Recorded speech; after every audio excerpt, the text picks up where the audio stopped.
What up, what up, what up, people? Happy Sunday. I'm Kamara Yellis with the Black Wealth Project. There's 6 of us here. There's only 5 that showed up so far. But matter of fact, there's 6 of us here. We are all here. And actually, y'all know what we do every week. Every week we talk about Black issues, Black wealth issues, because everything is a wealth and financial issue one way or another. So this week, we wanted to talk about the hypocrisy that's in the room that everybody's been talking about, and we wanted to know what y'all think. Is the United States of America a racist country? So we had one senator, one former senator, one current VP kind of chime in and give their thoughts on it, and one president about that, and chime in and talk about that. So we want to know, what are y'all thoughts? Do y'all think the United States is a racist country? I know for some of y'all, this is the dumbest question ever. Like, let's just get that out the way right now. But we gotta talk about it. But before we do that, let's check in with the team. What's up, Dream Team? How y'all doing? Sorry, everybody. How you doing? What's going on? I see that shirt. I see both y'all. Kamari with the Satchmo and Malik with the happy. Yes. Yes, indeed. Yes, indeed. Y'all out here doing it big. All right, so Tracy ain't been here for a while, y'all. So we gotta welcome the Queen back. Hi, Tracy. Hey, y'all. Been a lot going on in my life. Glad to have you back, Tracy. The boss lady, the award-winning Tracy, top 15% in the world, man. Award-winning. Yes. Award-winning realtor. But wait a minute. Jimmy, aren't you the same thing? Top 15%. I got a different award, but I definitely got a. You know what I mean? So honestly, I put that out there because I wanted to get my flowers too. So, you know what I mean? Analytics, absolutely on analytics. Can you say manipulation? Analytics. Listen, analytics no higher. Me and Tracy are both award-winning, and we out here, man. Out here, Black excellence. Hey, also, shout out to our sister Courtney, too. We had an amazing class yesterday, the master class in cryptocurrency. Thank you to all those that came out. The replay is available. You know what I'm saying? But it was amazing, though. That was dope. It was a great class. I heard good things. Congrats, you guys. I have really good things about the class. Thank you. Yep. I heard the same thing as well. Good stuff all the way around. But we're not going to delay this too much, y'all. Hold up, though. I'm laughing because Elizabeth, I love Elizabeth. Elizabeth Petty. She ain't let go of last week, by the way. I love Elizabeth. Is firing with all guns. She is clapping in the comments. Yo, she's with it. I love it. She is with the full dookie. Doo-doo. She's with the full doo-doo. The team will tell you, we try to run this, or I try to run this like a real show. But some of the commentary, it's like super hard to do that. we be laughing right along with y'all. Yeah, man. Like, she is busting in the comments. She is going crazy. I'm here for it. This is why I love this show. It's a whole family meeting. Like, we got topics to discuss, but at the end of the day, we all know what we talking about here. I mean, Elizabeth says it's more than right. I mean, how do you follow that? We can't even get into the show. Like, we ready to go. We fired on all cylinders already. Yeah. No, Liz. Busting. All right, well, listen, y'all. We're going to do what we normally do. We're going to talk about our Black-owned business of the week. We have 2 this week, so we did something a little bit different on the fly. Jimmy said, hey, somebody's got a 5-year anniversary, and I wanted to talk about somebody who has been popping fly on a gram, but in a great way, in a really, really great way. So I'll start off with the first one. So my first one is Black Sands. So Black Sands is a comic book company, but it's a Black comic book company. And as the owner, head artist, whatever you want to call him, has been talking a lot of stuff, but he's been backing it up. He's got a new app coming out, or it's already out, and they have been selling some units on Amazon. So I think that deserves a lot of praise. So this is just one of the videos he put out recently. Check this out, y'all. Oh, that didn't work. Dang. There we go.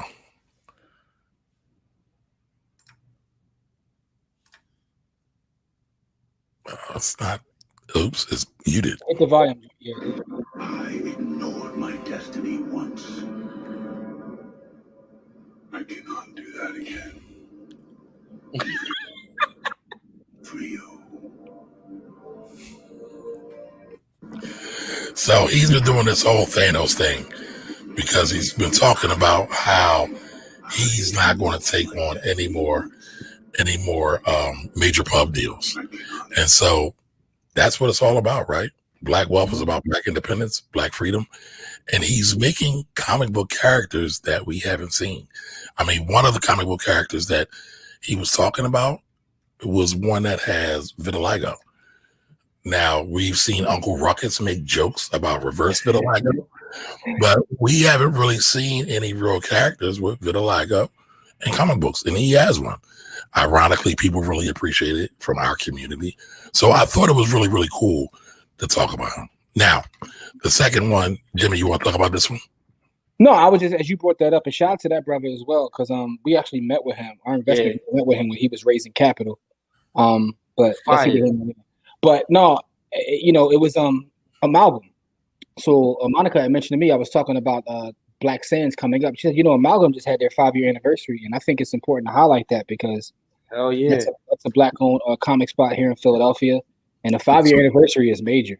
Not only is it a Black-owned spot, right? We got to highlight this because we all about the sisters. It's a Black woman-owned business here in the city that's been rolling for 5 years strong. Hell yeah! Awesome. Yes, we got to give her flowers because that's dope. Shout out to all the Black creatives in the comic space.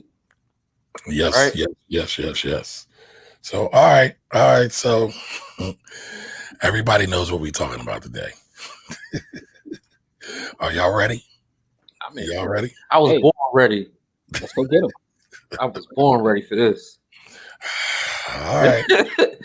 All right. This is going to be very, very interesting. Very, very interesting. The comments is already interesting. Yeah, absolutely. So let's go with the first one first. Uncle Timmy is not a racist country. It's backwards to fight. So, all right, that's the first one. Now, I gotta say this: we gotta stop embracing false narratives. Mm-hmm. And what do I mean by that? Uncle Timmy is basically kind of a little slick slang of Uncle Tom. But if you go back and actually read the story, or Uncle Ruckus. No, forget Uncle Ruckus. Uncle Ruckus don't matter. Uncle Tom don't matter though. Uncle Ruckus, he matters. But go ahead. I'm sorry. Uncle Tom actually was the good guy, and so when you say Uncle Tom's cabin, he was the good guy, right? So when you say that, you're actually giving this man props. He don't deserve none. I mean, but we know what people say when they made it too. Like, I understand your point about his etymology. Yeah, but you gotta understand. I mean, and plus, now we just going to use Tim anyway. We're not going to use Tom no more. Yeah, but we know what they're referring to. But what were you about to say, Corey? No, I was just saying. Most people don't read. First of all, and secondly, we could just move it to Uncle Ruckus, and we only had to use Uncle Tom because we got a new character. So we got Tim now. So. Yeah, and he created himself as a character, so he's a creative player. So now we got Uncle Tim. Yeah, like all right. I got you. Now here's the second one. America is not. That's the wrong one. Mm-hmm. So y'all know the powers that be don't want you to play the second one. Facts. Yeah, but I think while we still have that up, can we talk about how they on Twitter they banned Uncle Tim as a trending? It was trending, and they were like, "Got it? Nope." I was like. They shut it down? Yeah, they did. They were like, no. They're trying to show that they're fair and balanced. Oh, I didn't know that. Now that's interesting. That's interesting. But let's look at this. Trump said last night that America is not a racist country. Do you agree with that? And what do you make of his warning against fighting discrimination with more discrimination? I believe that we need to address, well, first of all, no, I don't think America is a racist country, but we also do have to speak.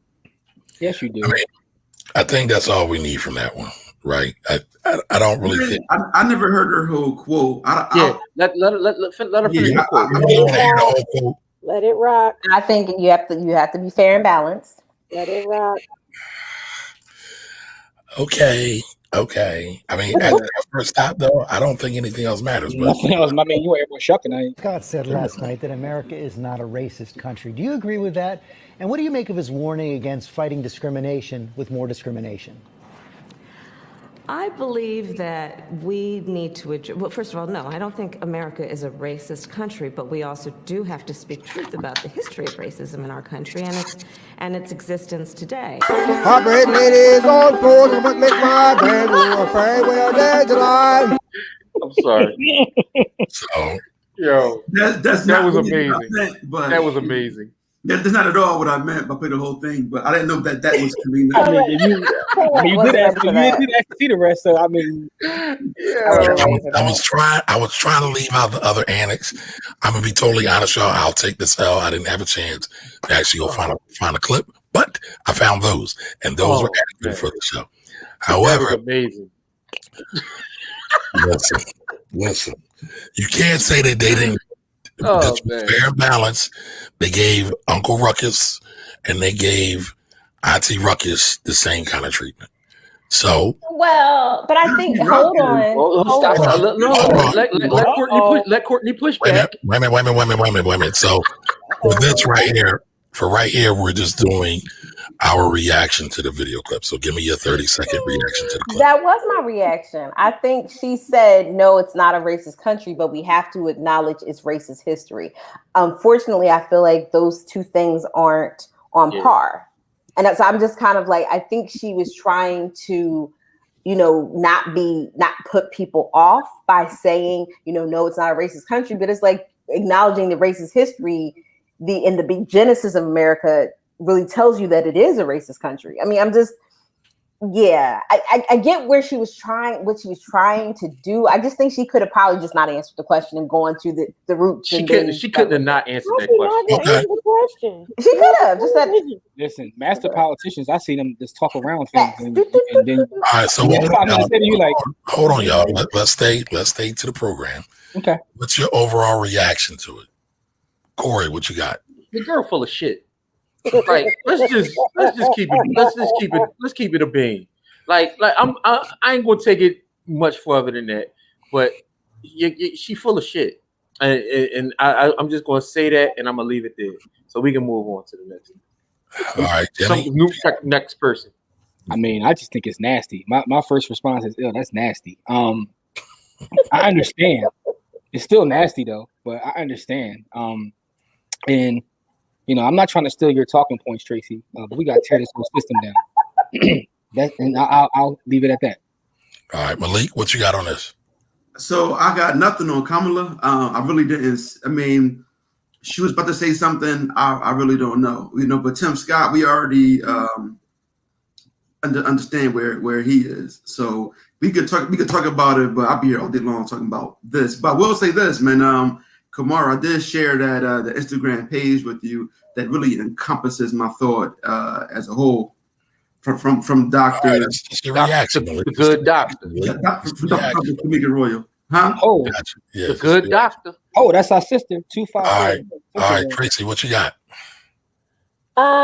So initial thought, I didn't like the comment. And I'm not going to say that I'm not a Kamala Harris supporter because I am. I do feel like as the vice president of the whole United States, whether the United States is racist or not, she has to represent the entire country. And putting her on the spot on a national television platform to ask a question like that, there was absolutely no other conversation she could have had in a public, visible, loopable, on social media platform. She couldn't say anything else. Now, do I think that the systems in the United States are racist? Do I think that the country was built back on racism and a system that was not designed to allow Black people to live flourish, build, and create? Yes. Do I think that we are building a precipice for a system that is completely going to be abandoned to start an entire new system? Yes. I think there's evidence of that on a lot of different platforms in this country, and I think we're going to have to deal with that conversation. Okay. So what I'll say is, go ahead. Go ahead, Corey. Go ahead. No, one thing I'll say about it being racist is just her having to answer the question was racist, though. Correct. So that position she got put in was only because she's black. Correct. I mean, and so hold up. Take a step back. He's the only black Republican senator, if I'm not mistaken. The fact that they ran him out here to say that, and then got him, got her caught in the mix. They didn't get her caught in the mix. She chose her words. We already know what Tim Scott is. But my reaction is she didn't want to catch a bullet. So she dodged it. So moving right along, we're going to come back to this in a hot second. But want to take a moment to say what's up to everybody that's in the group, that's out there in the audience. I see Elizabeth is already popping fly. Mr. Daniels is here. You hear? How you doing? We're live in effect. All right, he was here before we even got started. Jose's in the building. Jose, you're Candy. What's going on, Elizabeth? Elizabeth, come on. Yes, America is a racist country. There you go. Show over. All right, absolutely. It's We already know Elizabeth chose violence. We know that already. So Gabby says, hasn't 400 years of history answered that question? Apparently not. Is R. Kelly a sexual? Damn. Hell yeah, this country is racist as hell and built to the backs of our ancestors. 100%. Yep. All right, so can you lose your black card for not knowing how to play spades? Ooh. I mean, no comment. That's rough. I think that's rough. not. I don't think that's fair. Yeah, I don't think that's clearly fair. Courtney doesn't know how to play spades. Okay, watch your mouth. I absolutely know how to play spades. Transparency, I don't. So I'm the here's only person. Hey man, hold on. The bigger question is, how do you go to an HBCU and not know how to play spades? That was the point I was making. I was a poker player. And I played poker at a high level, but that's either here nor there. That's weird. Yes, I really did. Yeah. I believe you. It's still weird. But I think my bigger thing is that our ancestors, my parents may not be, but they're pinochle players. They're bid whist players. There's a couple, I think spades is a generational thing. I play Tunk too, so. Okay, you face, Tracy. I saw every one of those games. If you play Tunk or bid with, he's fine. Yes, I give him Tunk or bid with. Okay. All right. What's up, Monica? How you doing? She says, happy Sunday. I think it's a classist country, but the folks in the disenfranchised class is overwhelmingly melanated. So yes, this country is racist as hell. I say this all the time. When I lived in West Virginia, a lot of the stories that I would hear in West Virginia from some of my friends who are from Appalachia, their stories are exactly the same, just change the names of the things that I heard in Philadelphia. So it was very clear that a lot of the problems that we have are based on class and based on poverty. Poor white people actually have really bad interactions with police. So again, that doesn't take away the issues that Black people have with police, because no matter your class structure as a Black person, it doesn't matter. You're still a Black person in a coupe. You can be in a Benz, but you're still a Black person in a coupe. And that's a very clear thing. But I think one of the things, especially even looking at the populist movement in the 1920s, Black farmers and white farmers got together, and the thing that they used as a wedge between them was race, to say you guys aren't the same. But they were absolutely the same. They were in the same exact class, same exact issues, but they did that race wedge, and it was successful. All right. What's up, Adrian? How you doing? Hey, Adrian. Hey, Don. Don, I don't want to talk about this. Don, you don't want to talk about that? You got no smoke for that. Yeah, this country racist as hell. End of story. Appreciate you too. Which country isn't though? That's true. It's world nigga law. It's world Black people laws out here. Okay. Well, but I think the problem is, and Malik brings up a very good point. The sun never set on the British Empire. And so the problem is that every country that has been colonized has a hierarchy based on color. So the closer that you are to white, the better you are. I don't know if I even shared this here a couple of weeks ago, is that I was going through my family tree and I had some interesting people, in Virginia, and I was looking at the records and I was like, I'm pretty sure you were black, but they were in the white book in Virginia. So we'll just leave it at that. So again, and again, in my 21st century thoughts, I'm like appalled by this. But again, if you were passing for white, that meant you were safe in 1860. But to speak to Malik's question, right? I mean, clearly, white supremacy is all over the world, as Courtney just eloquently said. However, we're talking about the new VP who's just here. We're talking about Tim Scott, or Uncle Tim, or Uncle Ruckus, who's been here, who's working on legislation for policing and all of this. And if you listen to all of Timmy, what he said, he acknowledged that racism actually exists. Yeah, that's the weird part, though. Like, right. He was talking about how people are racist against him. Yeah, so I don't want to go into it because we just at the top of the show now, y'all. So we got a whole lot more to talk about. A whole lot more. Our agent says, I just walked in the door, can't play spades or bidwits. Can you play pinochle? Come on, Adrian. Help us out. Adrian just wish you can play later in the comments. Ah, damn. All right, I totally thought and missed my opportunity to invest in Black Sands. All right, well, I think he's got another round coming out. By the way, that's not an endorsement. This is not investment advice, for the record. We just highlighting Black folks out here. All right. Can be even other countries know the truth. When our leaders criticize Russia, China, and North Korea in regards to human rights, they always reference American racism and call us hypocrites. Because they right. Facts. If you don't get the hell out of here. Facts on top of facts on top of facts. All right. Corey Camp is going to light them up. I've been waiting since. I am. I am. Yo, it's bad. It's bad when folks already know our positions. All right, Don Johnson says, I feel like Kama Carter has some good commentary on the topic. Listen, he be trying to play it on a low, like he's super duper conservative and whatnot. He don't want to let it all out. He got heat. Come on, Crab Creek Leak. Let's go. No, hold on. Malik's new name is Developer Leak.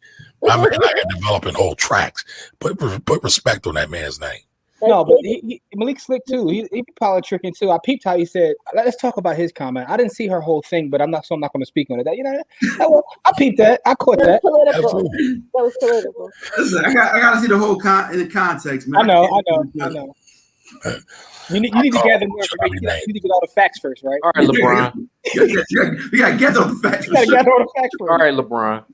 So Kamala out here politicking. All right, let's facts on facts. Latisse, how you doing? Welcome. Say what? All right. Yo, I'm not sure who that is. Y'all got to give us permission. Go to StreamYard and give StreamYard permission to share your name. But basically what they said was some bullshit, as Corey said. All right, she said what she said. I don't believe America is a racist country. I'm not a Kamala fan, so I get it. All right, this country is a racist country.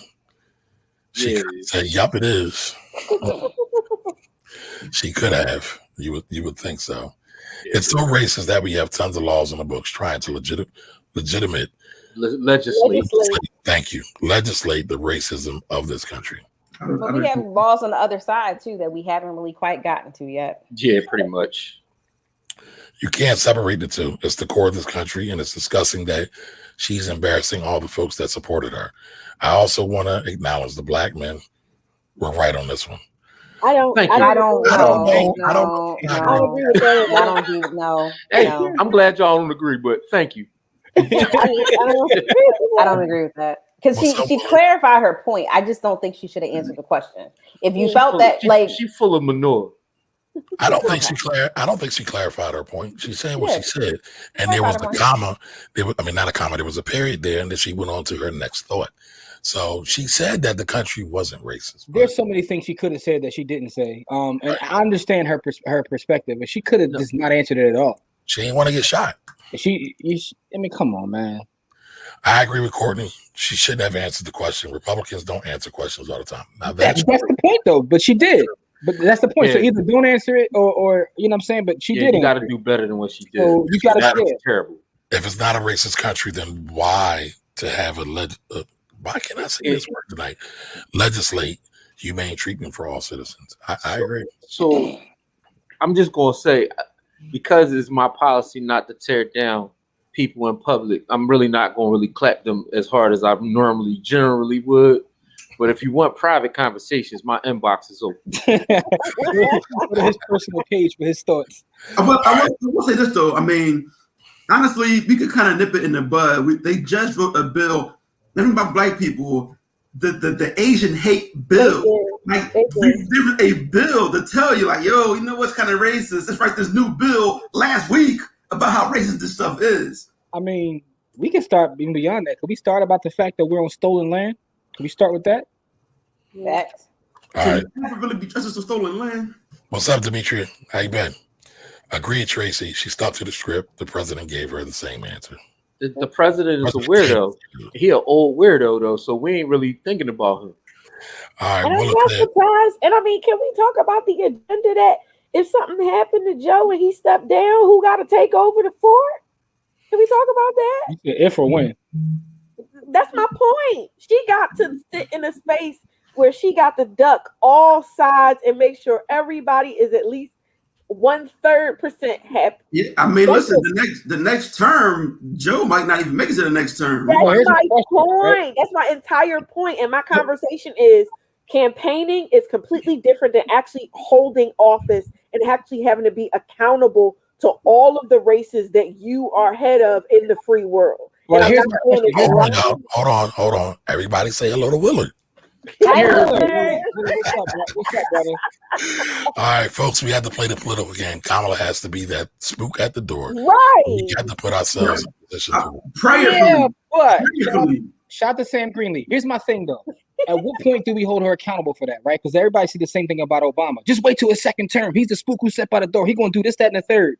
And never happened. So at what point do we not give her that excuse, right? If we're giving her that excuse now, at what point do we not give her that excuse? That's my question. My conversation is not saying excuse it, wait for term 2, 3, or 4. My conversation is, I understand why you said it. I know what you were put on the spot to say in the question, but now I am still in your inbox. I'm still showing up to Harrisburg. I'm still having conversations with legislators to put pressure on you to let you know. Yeah, Kamala, you might have to be the VP, possibly president of the free world at one point, but we do need you to be accountable to your base. And I think that can happen simultaneously. It's not one or the other.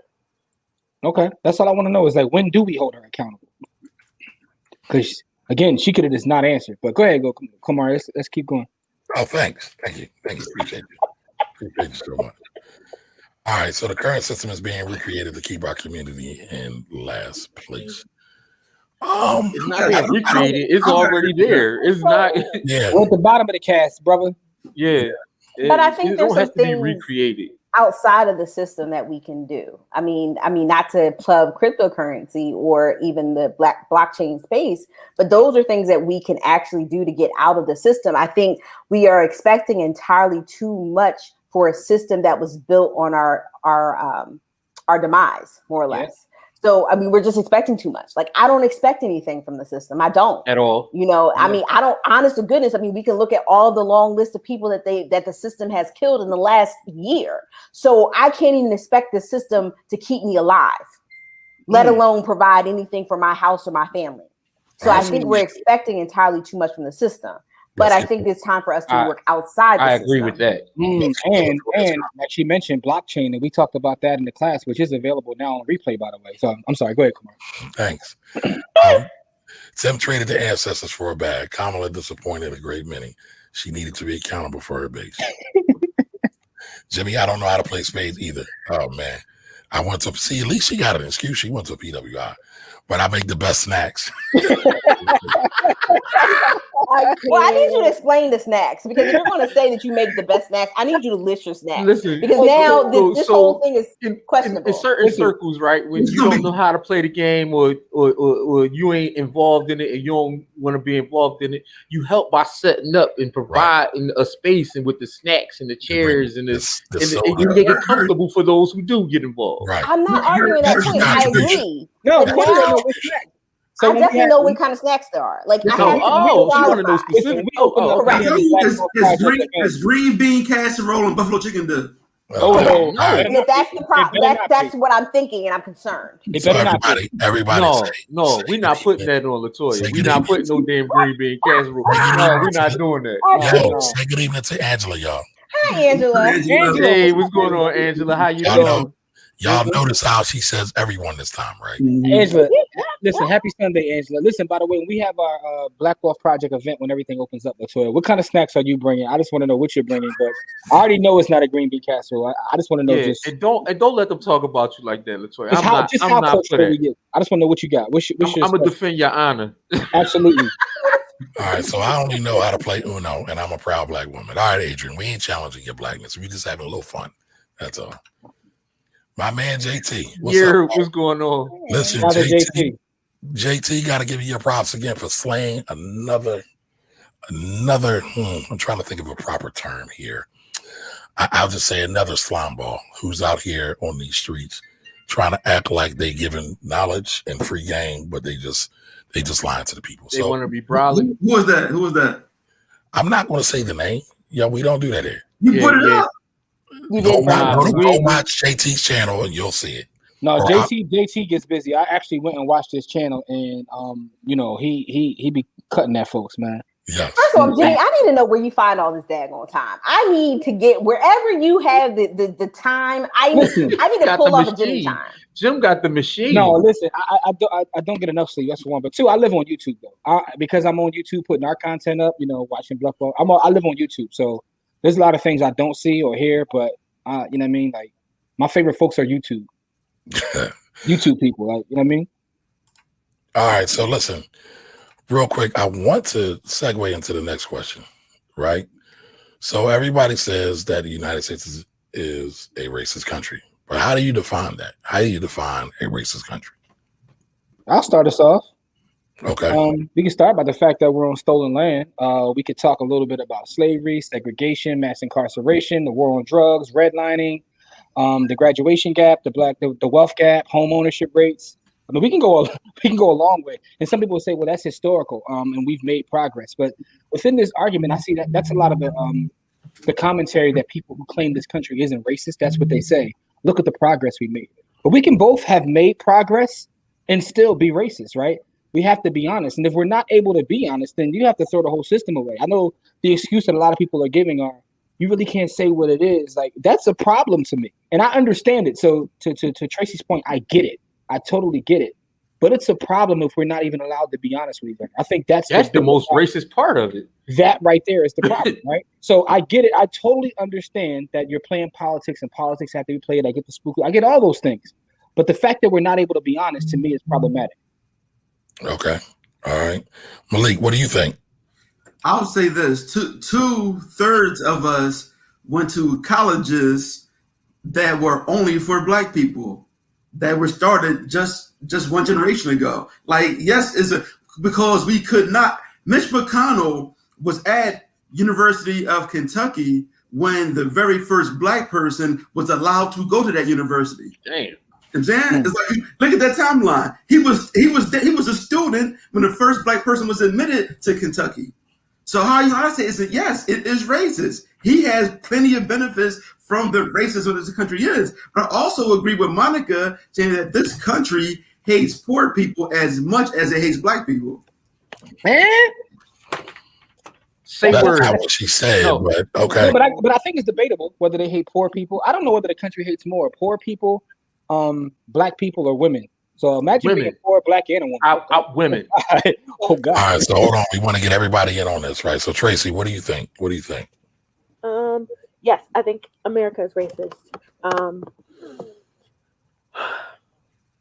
I think it is naive to assume that the first Black president, the first Black woman VP have the same audacity and wiggle room and opportunity to do the things that white men can do. I think it is a very precarious situation. You put the conversation when you say, well, Trump did all these things and everything else. Why can't they? Well, because America's a racist country. So you believe America's a racist country. All right. So Corey, what do you think? I mean, if you get in the office and you can't do what the powers of the office suggest, then you're useless. To us. I don't disagree. Just my thoughts. Hold on, let Corey have the floor. Listen, just my thoughts. Like, you know what I mean? Like, I'm on some Jay-Z stuff right now. Just my thoughts. Yeah. So, you know what I mean? But I didn't really want to talk about how, you know, useless politicians are, because most of them are. Correct. But the thing about this country being racist is that, like, what Courtney was talking about. How would we define a racist country, though? All right, so racism is defined by having the ability and the power to affect the lives of another class of people, another race of people, with your thoughts, words, and actions, right? And we really, in this country, is only can be defined by the racism, right? Because the thoughts, words, and actions of white men determine the outcomes of what happens in this country. So, I mean, this country hates women so much that they voted in Barack Obama above Hillary Clinton. Right. That tell you how much they hate women. That right there alone should tell you how much this country hates women. Because they voted a Black man in office before they let a white woman get in office. That tells you everything you need to know about how racist how much this country hates women. But racism is only second to classism, and they need women to be second-class citizens. All right, so Courtney, what you got on this? How would you define a racist country? So let's go to the dictionary. The dictionary says that racist is a person who shows or feels discrimination or prejudice against people of other races, or who believes that a particular race is superior to another. That's racism. That's racist. So yes, our country is racist, and the definition is a country that shows and provides discrimination and prejudice against people of other races, which it does, and a country that believes that a particular race is superior to another. I mean, all of our laws over the last 400 years have basically covered, I said racist, not racism, have basically... Geez, talk about slander. It wasn't slander. I said racist. We said racist. So when you get to it, you have to get to the word. I mean, they're connected. But I think did you see what just happened there? I put in racist and they went to racism. But all right, okay. But we should probably go somewhere else. But anyway, my point is that that's what the country has done. I mean, Jimmy kind of outlined it, and we don't even have to just talk about Black people. I mean, at any given point in time in the country, another group has been kind of aligned with Black people. I mean, and so you can look at Asians during the course of history, more specifically right around World War II. We had the Japanese internment camps. We had the Chinese at the turn of the 20th century in California. We had Latinos across the United States, more specifically in the border states where we've had problems. I mean, so we can kind of look to see where it's not just Black people. Now, Black people always get the shortest end of the stick because, basically our labor has built the country. But the way to support the idea of enslavement of another group of people was to prove that they were inferior to those who were not enslaved. Okay. We just passed the anti-Asian bill, like literally just passed that bill. I think Malik made that point. Like, how can we just pass that bill and then this is this became? No, it's not racist at all. Come on, man. All right, I'll give my definition of racism, right? So I think my definition of racism again is what Courtney and what Corey said in regards to how a group of people are targeted, a group of people of a certain race are targeted and treated differently. And I think we can see that through all the law cases with Plessy versus Ferguson, with Trail of Tears, with redlining, especially redlining, and with crack cocaine, or with the war on drugs or the war on black people. So that's how I would define a black, or define a racist country. And again, I'm just really shocked that a lot of this has gone the way it's going. But it is what it is, I guess. I mean, this is all this whole thing is nothing but a distraction. Facts. Big distraction. All facts. That I agree with. Okay. Well, let's check in with our audience again. You want to push back a little bit? Ooh. Nope. I don't want no smoke. Calm down. First of all, that's Courtney's turn. But no, you co-opted a little bit too. Both y'all do that. Like I've seen both y'all push back a little bit to take somebody's head off. Once you see this, is you know the smoke coming. Oh Lord. I had no smoke to give. So Elizabeth says it took 2 seconds for the anti-Asian bill to pass. Anti-lynching bill are still collecting dust. Facts. And listen, that's some strange fruit. Agreed. Don't even ask how. Corey said, "Nuck if you buck." Corey always knucking if he bucking. Hey, Rochelle, how you doing? She said, "Say, fam, that part of on stolen land." Absolutely. Yep. All right, listen. Yes, accountability. We keep waiting, and we get nothing. So 100% agree. So here's my question: who is the Manchurian candidate that we can put into office that be willing to take the smoke, that be willing to deal with any information conversations regarding complete and total buck of the entire system from within, to be able to deal with? So hold on, Tracy. You're using those big, really educated words. What in the world is a Manchurian candidate? What's a Manchurian candidate? From a space of a very curated candidate that we have groomed, that we have chosen, that has literally been the candidate that has been picked on all sides of our issue, including the black vote, the minority vote, the making sure that we can move forward the middle class, and empowering the underclass. Who is it? And I'm not saying who specifically, because that person may not be born yet. But my point is that person is going to need to withstand so much and be able to navigate so many things to get to the level to be elected, and to be inside of the office and say, literally, we clearing all this out. We clearing everything out. We shutting everything down. We starting fresh. We starting new. All right. So I have a question. I have a return question to that. Cardi B. It's Cardi B. I'm sorry. I have a return question to that. Is if you've run on whatever you ran on and did all of that kind of stuff, and you made promises during your election campaign, and you don't hold those election campaign promises, how do we hold you accountable if you're saying that the system doesn't allow for you to do your job? What was the purpose of putting you there? We could have put some white dude in there and got the same results. So what was the purpose? So I think my retort to that is the conversation of this Manchurian candidate has to be somebody that doesn't run on regular old boy club politics. Because the reason we keep getting the same issue is because it keeps running on the same system. You have to lie to get into office, and then do your best to try to maneuver whatever you can while you're in office, withstanding death threats. And so you're invalidating her win.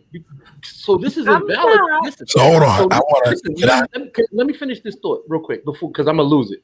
So what you're doing is invalidating her win, right? Because if you're saying that she got there and she doesn't have any power to change anything, then what was the purpose of putting her there?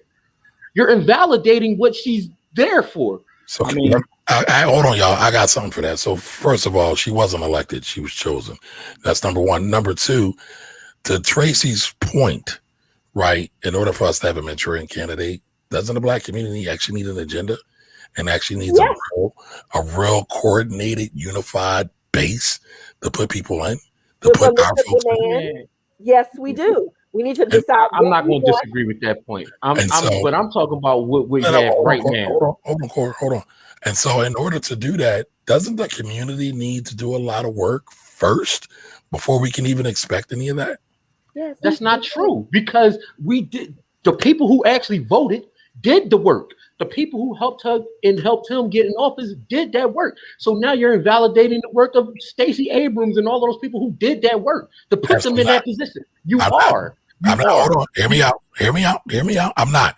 But this is the trend. We know black folks come to vote in presidential elections. We saw it with Obama. We saw it with Clinton. We've seen that trend.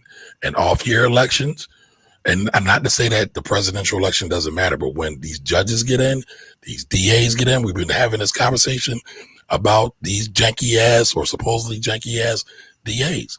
We don't come out as much. So the black community does not at present moment have a real apparatus to garner our vote and direct our politics in our own community. Yeah, but my thing is, am I asking a lot for you not to get on TV and look me in the eyes and lie to me when all the data says otherwise? I can Jimmy, I'm not debating that. Jimmy and Corey, I'm not debating that point. Oh, okay. I was speaking directly to what Tracy said.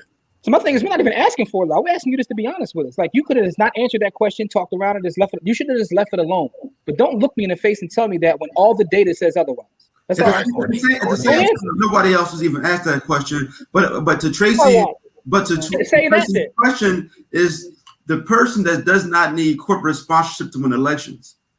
Yes, agreed. Okay, yeah, as long Everybody as needs corporate sponsorship. Right. That's the point. It's the point. So now they don't. If we contributed at a higher level, maybe they don't need the same. I don't know how much as a people we're going to generate. We're not going to, I think before Sheldon Adelson passed, he was giving like $100 million to campaigns. He was going crazy. I don't know if we could kind of compete with that. But the point is answering Tracy's question is just, when is the person that does not need that corporate sponsorship can be that Manchurian candidate, right, to be able to take, all of the hits, as Tracy said, it just cannot need the corporate sponsorship. So we have lots of problems here. First of all, I want to choose violence and go with the Jimmy and Corey camp today. That's where I'm going. Okay, because here's the thing is that, Jimmy made a very valid point. We do not ask for much. We really don't. Whether we have a unified, ask or not, we don't ask for much. Could you please stop just killing us? Please, can we live? I mean, that's a real basic ask, and we can't seem to get that. So I think that's my big point. So I'm just going to ask for the world. I'm going to need us to have a mansion, all of us. I want us to have more than 40 acres plus a mule. And at this point, give us a Bentley. I mean, I'm going to ask for the most ridiculous nonsense because when I ask you for the bare minimum, we don't get it. So that's the first thing. Second of all, in terms of corporate sponsorship, Aliki and Tracy make a very valid point. When the Supreme Court decided Citizens United, they said that corporations are people for the purpose of contributing to campaigns. How do you think that campaign is going to work now? That was in 2013, and we've seen nothing but problems since then, and unprecedented problems in this generation because of the decision that the Supreme Court made. What year? Do you know what year they made that decision, Courtney? 2013. 2013.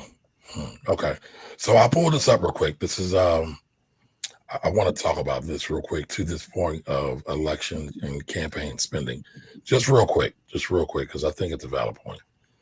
All right, so I went to OpenSecrets.com. I'm sorry, it's 2010. My bad, 2010, not 2013. 2010. Right. So can everybody see this? Can the audience see this? I just blew it up. Yeah. So talk about the cost of elections. Oh my God. This is the presidential election, right? So 2020, it was roughly approaching 15 billion.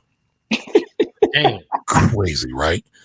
2016 was roughly 3 billion, 2.4 billion. 5x in one election. I'm sorry, 6 billion. They were a little over 6 billion.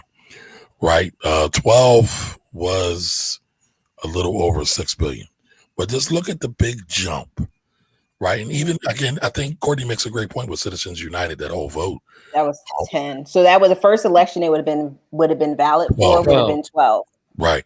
So we saw an increase with that, but it was kind of meager the rest of the years, except for 2020, right?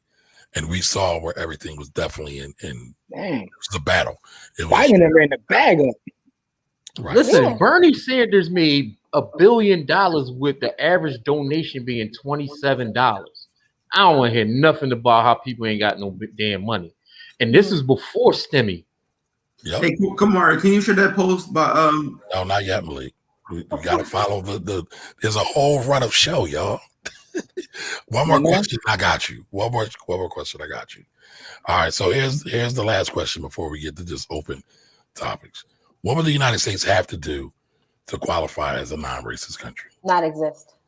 Not exist. Totally. Easy. Early. Cut the check or go away. If he dies, he dies. Yeah. This was the short answer. It would have to cease to exist in its current form. Yeah. So it sounds like the church is ready to all say amen. I mean, amen. Open every cell in Attica, send them to Africa. Yeah, man. You in the world. Yeah, I mean, and I'm not even advocating. I want to clarify. I'm not even advocating violence. But when you're built on stolen land and stolen labor as your foundation, there's nothing you can do to turn that around. Right. You know what? So I'm actually unclear about what's going on with Oklahoma, right? Didn't they just give Oklahoma back to the Native Americans? Like the majority a part of it. Like 2/3 of it. I wonder how that's working. But that never belonged to them. Like half of them were over. I'm gonna give you back what I took from you. But it's a lot of money there because it's a lot of oil wells and stuff that they dug up and stuff. So in casinos and like they about to run into a bag. Whoever is those people about to run into a giant bag. But here's the thing: I don't even when they do run into a giant bag, it's not going to be in terms of inflation the bag that was taken from them. It's not even going to come close. Not even close. And that's the part right there. As time goes on, which is why the gap gets further and further apart. Because again, when you talk about wealth and we talk about how time factors into time is the ultimate factor. It's almost impossible to get back what was lost, which is why when you look at our soldiers coming home not able to get the GI Bill, all that wealth lost, how do you replace that? How do you replace that? And that's why I said the data shows otherwise. Like it's simple. Just look at data, but they don't want to talk about that. They want to talk about feelings because they feel as though we've made progress, right? So I feel like we're in a better place than we were before. You know, it's almost like the Malcolm X quote. What do you say about when you stick a knife 9 inches in my back and then you pull it out? You pull it out 6 and say we cool now. Knife is still in my back. Right. You know what I'm saying? Like, so you can make progress and we still can be racist. Both things can be true. But we haven't made progress. We've actually regressed now, and I think that's another question. Some people would say I would agree with that 1,000%, not even 100%. Like if you can get more than 100, I agree with that. Yeah, so that's. I don't think we've made any progress. That's a whole show. Have we made progress? And how much progress have we made? I mean, well, listen, folks ain't getting openly lynched right now, so I think that is some progress. But to your point about the dollar, folks ain't getting openly lynched. I didn't say shot. Yo, listen, that is part of lynching. I'm about to say, have you not seen how a lynching goes? Why am I gonna take my time and hang you up here when I could just shoot you in your back? But Malik, I have a question for you. Can you? Because I haven't seen that in Oklahoma. Can you find that for us so we can talk about that? You ain't even put up the other thing he found for you. It's not time yet. Y'all gotta start reading the running show. I talked about it in the running show. Listen, it's all good. Every day. As a country and as a society, one of the things we like to try to do overall is we try to become more efficient as time goes on in terms of everything, right? And I'm only saying that to say that even lynchings have become more efficient. I don't want to take time to drag you out and, I'm just going to shoot you. So it's still a lynching. Mm-hmm. We're more efficient now. Correct. Okay. All right. Yeah. On camera for the world to see. So you know to stay in your place. I mean, that's exactly what lynchings before. Right. That's why they did them. Exactly, because they would the body would be left hanging for days for everybody to be clear. They don't have to do that anymore. We got cameras everywhere. Man. And that's the other thing. Whole new strange fruit now, Kamara. Yep, it was done in the center of town. Mm-hmm. Yeah, but so this is a little off topic, but I think this times are changing. So when we saw that army dude push that young black kid, all the black folks showed up to his house.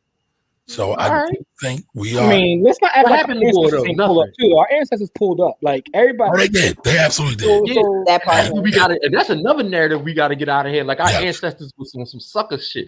Our ancestors was really about that life. They really showed up, and So they when fought they- back. And there's a like they talk about like 5 slave rebellions. It was like 2,000 of them. Correct.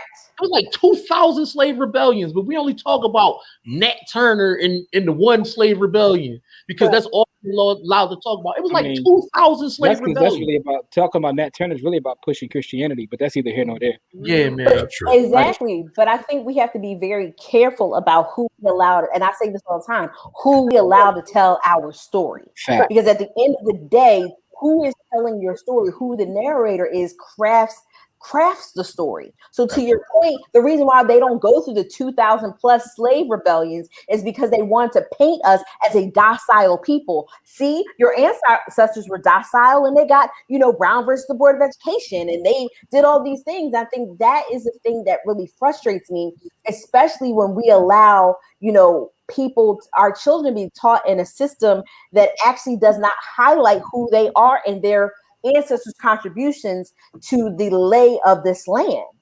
We gotta tell our story. If you die, who tells your story? I learned that from watching Hamilton. Like that's very important. You were quoting Hamilton a lot. One of the greatest. Hey, listen, that song One of was the greatest examples of that though is the Gullah/Seminole Wars. I mean, that caused all the smoke, right? Folks was running, leaving, going to Florida, Georgia. I mean, that was major. So if y'all haven't looked up the Gullah Wars or know about them, look them up.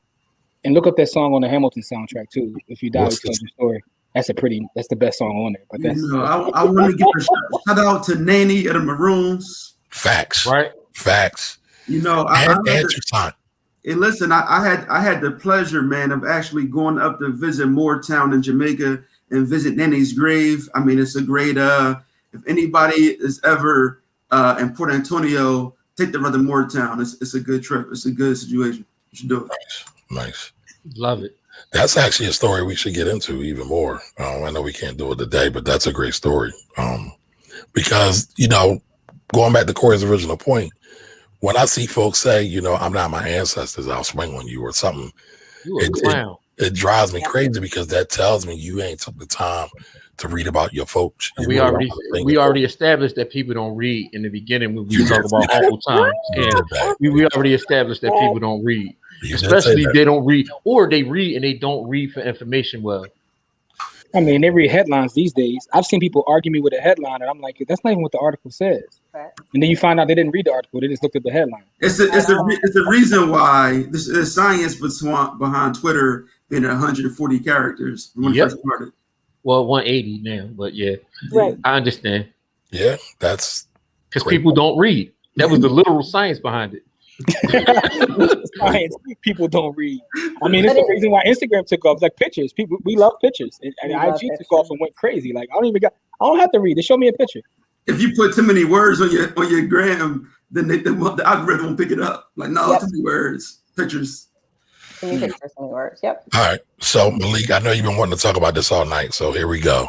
Give it to us. Okay, I'll read it. No problem. So the good Dr. Kamika Royal found out tonight that she went to Central. Oh, by the way, her from the illustrious. And she's in our graduating class. Hold up, not just Central. She's a member of 254. She literally graduated and walked down the aisle with me and Corey. This is our sister right here. So shout out to Dr. Shout out to the Royal. good doctor. Yeah, can we let Malik read it, please, y'all? Yeah, well, I mean, I know the doctor from the illustrious North Carolina Central University campus. That's what I met her. Down south. But we'll say, so her quote is, asking these black politicians of either party whether or not America is racist only serves color evasive white supremacist interests. These politicians can't represent the empire, have quest to move higher in the empire, and be honest about the empire at the same time. Bars. Super bars. Tracy, I'm surprised you're saying bars though.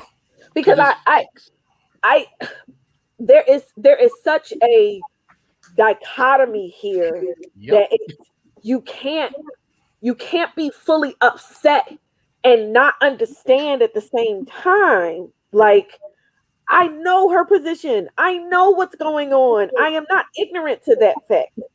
Do I still hold her accountable? Yes. Do I still cringe at certain things? Yes. Absolutely. Do I also know that she's sitting in front of the world with literal guns pointed at her back of her head every time she goes out of the house? Yes. And I just need people to kind of see all of the, which is why I haven't really killed her, because I understand the position that she's in. But let me let you know, when you say but instead of and, you know what's coming. She sat there and lied in front of our face, and she basically just caused everything that she ever say to be in question at this point. Because when you get on TV and you will lie like she just lied, now everything you say got to come into question. And so that's why I did, like, it's not even because I don't trust any politician, but I don't want her to get on TV and lie so that every single word that come out of her mouth gets questioned in. So she really can't do her job effectively, because I don't believe nothing you say out your mouth. If you can get on TV and say that, I can't believe anything you say. That's why I felt like you shouldn't have to answer at all. Like, and you know, someone mentioned the Republicans. She should have just not answered. She could have talked around it, right? Now I'm going to that point. She should have just not answered it, because at this point, if you can bald face lie to me like that, I don't know what I can believe. And a great prophet Slim Charles once said, "Man, if it's a lie, then we fight on that lie." And that's exactly what she did. She definitely did. For all of y'all, and I'm not even a Wire fan. I was about to say, for all of y'all who don't know where that came from, that's The Wire. The greatest TV show to ever exist. Yeah, I mean, you can't be at your job. You can't be at your job like, yo, man, manager, fuck this job. But also, can I get a promotion? Like, you can't. Yeah. we understand, but we ain't giving out no. Here's the thing, man. Another prophet named Marlo once said, "Man, you want it to be one way, but it's the other way." Some got all the Wire bars tonight. Oh, I got them for days. Listen, you want it, and my thing is also too, like, do y'all think that Democratic elected officials are not scrutinized harder than Republicans? We already know that, but we know there's ways to do everything. Getting on TV and saying that there's not America's not a racist country. That's what can I believe out your mouth after you say that? Hold up, who's her people though? That's the one thing, because Uncle Tim was getting dragged a little before night to the point where Jim. She knew the question was coming. Couldn't she have been prepared to like navigate that a different way? Like, you know, like who came up with that game? But let's add a little context to that though, right? So this was the rebuttals to Congress, Biden's address to Congress. So Tim Scott goes on, and then she came on. She didn't have that much time to prepare. Okay. Right. Yeah, but she got a team though. Like she's not alone. So can her team get some of the smoke too? Because her team's gonna get the smoke. Her team's gonna get some smoke, like, because you gotta understand how she's smart, right? She's a smart lady, right? So she has to know how that's going to play with certain demographics. Correct. Gotcha. Hey, let's get to some of these comments, y'all. We don't want to forget our folks. All right, so Jose says we too forgiving to hold her accountable. Yeah, no, I'm not. No, here's the thing. We're not going to like everything everybody does. Like, can we be very honest about that? Correct. Like, I'm just not going to like everything that Kamari does. I'm just not. I'm not going to, I mean. That's a fact. That's the biggest fact. That's a public fact that she's putting writing. I have a post right now that I'm dying to pull up, but I'm not going to do it right now. Uh-oh. Pull up, Kamari. Let's go. You want no. Continue with your point, Courtney. Got receipts. I don't want to see the bloodshed. Courtney always chooses violence when it comes to your boy Mar. That's all I got to say. Anyway, that's love, man. That's how she shows love, bro. Exactly. But here's my problem. I just feel like to Tracy's point, we're going to hold Democratic senators or like elected officials to this high standard, and then if Republican elected can actually formulate a sentence, now all of a sudden, like they're okay, huh? Like I just think it's an unreasonable expectation. But I also feel like the Democrats are going to have to get something together. Now that I agree with. We are really It's like herding cats. Everybody, oh, I can't get down with that particular point, so I'm not getting down with the agenda. And then we go nowhere. So we sit these 4 years in office and we go absolutely nowhere. I don't really care. Like we find anything to find fault with, and then we move forward with that. Republicans, they get down, lay down. They may not agree on the basic stuff. Like they have a very, anti-LGBTQIA plus agenda, and they have members of that community in their party. And they are still like, they get down to get down. I just don't get it. Now, I don't think that's the way to go about it. But with the Democrats, we don't do anything. I don't like her. I don't like him. I don't like this. I think it's insane on both sides, though. And that's why I said the whole system itself is just dishonest and just like it's trash. Agreed. So let's move on to Latoya's point, y'all. Republicans don't pander to anybody. I disagree. They pander to their base. But I got your point. Mm-hmm. They don't change the laws and cheat. So since Dems they just changed the laws and cheat. They do. Oh, yes. Thank you, Corey. Excellent book on that. Rat fuck, by the way. I'm sorry, go ahead. So since Dems are operating from a place of bitch acidness and don't make power moves, how do we hold her accountable? Well, she doesn't have a job. Her job is to actually preside over the Senate. Can we be very honest about that? Yeah. But she really doesn't have a job. Yeah. Like, look at the Constitution. She's next. She's just there to break ties. Yeah, but she's next in line if something happens to the president, and she's there to break ties in the Senate. Like she presides over the Senate. That's it. No mas. So I don't understand what you expect her to do. And there was a comment like, oh, well, she said that she's not going to introduce any laws. That's not her job. That's not her job. I mean, but providing over the Senate, she does actually have a vote. She does have a vote to break the ties. To break the ties, which gives her some power. It does, but what I'm saying is that she doesn't introduce laws. That is not her job. She pretty much breaks ties and presides as a chair over the Senate. I mean, she doesn't have a long laundry list of things to do. And I'm just tired of people putting too much. And this, again, I'm a Kamala fan. So I don't want you, but I just think in general, looking at the Constitution, can we look at the Constitution and then impute that on what she's supposed to be doing? And we find out there's not much. What we talk about earlier about but I mean, that's you ain't listening to us as we've been talking all night. What we talk about reading earlier. The Constitution is like 12 pages. But hold on, though. My thing is like, I get that. I totally understand that. But that's the point of not answering the being in front of. Like, I don't remember Mike Pence ever getting in front of the camera saying anything in 4 years. Like, no, he did. I don't remember him saying anything. My man, you talk about lay low. He laid low. Like he laid low, extremely low. But a lot is asked of her, and it's probably because of so. I understand historically the position that she's in based upon her job, but it's like it's almost like she's a different vice president. If that makes any sense. She's always caught out the answer for things. Yeah, because she's Joby Sweet. I'm sorry, go ahead. No, but she's breaking precedent right now. She's the very first female and black VP to ever hold on. Joby taking the naps. They'd be like, go get Kamala. But let's get to Elizabeth's comment. We have no examples for our black of our black politicians in these positions as president, etc. Actually looking out for us, period. I would agree. I'm not going to disagree. Yeah. Hey, Tyrone. Bars. All right. So Tyrone says we are expecting too much from someone that wasn't built for us. Something that wasn't built for us. Absolute facts. I said that earlier. We're on the same page. Let's now start talking about that. So we know that the system isn't for us. We know that the system isn't built for us. When are we going to start building these things for ourselves? When are we going to start creating these economies for ourselves, these schools for ourselves, these businesses for ourselves? It's still under the system, though. But here's the thing. Here's the thing, though. Systems are run by people, and so as we move these people out, as we move these people out, we are able to redefine the system if we are really, really intentional about moving folks out. And that can be done in a lot of different ways. We gotta talk about the fact that a lot of our folks don't want a new system because they prosper from the rest of the word. Can we talk about? Can we go back to that? Can we go back to that Toya word, bitch assness? People don't want to dismantle the system; they want to run it. Yeah, they want to be the oppressors. Correct. Right. So Jose says we also skipping over another point soundbite from Harris where she said she will not create any legislation because she's not creating any legislation. That's not her job. But that's not her job. She's not creating any legislation. This was sweet.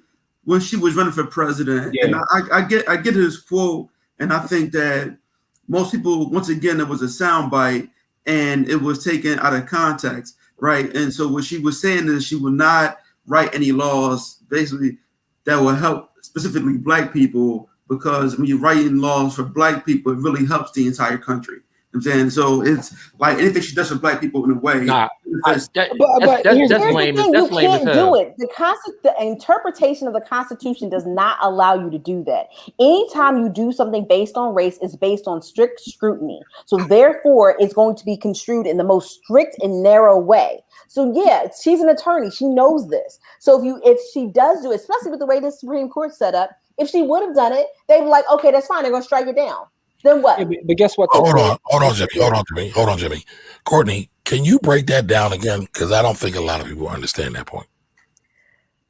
Okay, so there's 3 levels of scrutiny for laws. So if it's strict, so let me go. It's rational basis, it's intermediate scrutiny, and then it's strict scrutiny. So I don't remember what case it was. It was one of them cases like around affirmative. I don't know when it was, but they basically said anything based on race is going to be judged by the strict scrutiny standard. So it's going to be whatever law has to be narrowly tailored to address the harm. And if it's anything beyond narrowly tailored, they're going to strike it down. That is why, and this is not a race or gender thing, that is why white women have been have received the most benefit from affirmative action. Because it was gender and not race. Yeah, but see, the funny thing about that is, and if she would have explained it the way you did, I'd be like, oh, okay.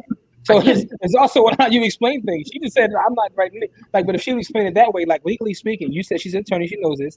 If she would have said that comes that's also, you got 30 seconds to do that. That explanation would have worked way better in 30 seconds than the one she got. You got 30 seconds to do it.